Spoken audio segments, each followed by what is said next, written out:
రేపు సచ్చినాక సమాధి పాతికేలు కూడా సమాధి పెట్టుకుంటున్నారండి ఈరోజు. ఎట్లా బతుకున్నప్పుడు పలకరించడం, బతుకున్నప్పుడు సమాధానం లేదు, బతుకున్నప్పుడు ప్రేమించుకునే పరిస్థితి లేదు, ఒకరికొకరు లోబడే పరిస్థితి లేదు. ఇవన్నీ ఇక్కడ లేకుండా చచ్చినాక ఏదో చేద్దామని ఉపయోగం ఉంది అప్పటి అవునా కాదు.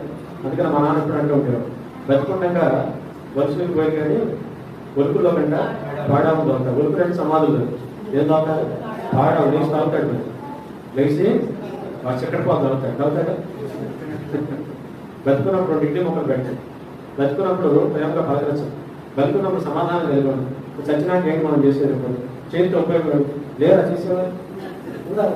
చచ్చినాక 30 ఏళ్ళు 50 ఏళ్ళు సమాధానం పెట్టేస్తారు, ఏం ఉపయోగం? బతుకున్నప్పుడు పలకరించారా? సర్వదేశం ఉంటుంది జాగ్రత్త. అందుకని వాళ్ళ సమయం అవకాశం ఉండగానే ప్రేమ కలిగి ఉండాలి. కోసం సమాధానం దేంట్లో దాగి ఉంది? ప్రేమ ఉంటే సమాధానం ఉంటుంది. చెప్పండి, ప్రేమ ఉంటే అందరూ చెప్పండి, ప్రేమ ఉంటే.